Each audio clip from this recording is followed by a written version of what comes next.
يا هاجسي دون حروفك، دون موسيقى لي أحلى القصيد الموزونة بيتخص الأخ دارس محسن ذي هاجسه أصلي وكاله مضمون. قد هاجسي أصبح بحبه مدمن على بياته متيم مفتون بيدق كم من طاغية ويصب مجنون له هاجس مثيله مجنون.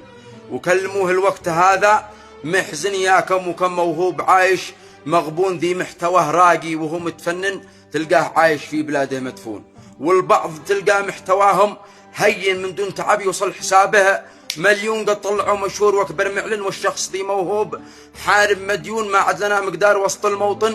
وهكذا الموهوب عايش محزون قشاشة الجوال حقي تعجن والشوم والكذاب بيده ايفون وليحن يا دارسي عن طنن وليحين الكف يجلس مسجون. جاوب علي يا صديقي، جاوب علي يا الصديق المؤمن، عد شي امل في ذا الزمان الملعون، عد شي امل في ذا الزمان الملعون. وصاروا يقول يا مرحبا يقرح بصوت الاف ان ترحيب من داخل حرض لا سيئون يعلن على الاخباريه سي ان ان بالاضرعي ذي جاء مغلق طبلون مدى لنا الا الكلام البين كلام اسعد من فؤاده مغبون.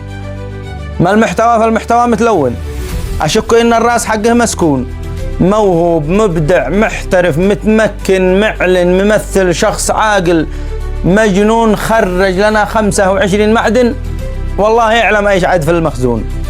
ساعة يقع شاعر وساعة كابتن، ساعة رياضي من محبين الدون، ساعة معلق لا يشرب كاس البن ما عاد يخلي لك معلق في الكون مثل المحرك انت غرقل لحن بحيث ما تشتي تشوفه عيكون.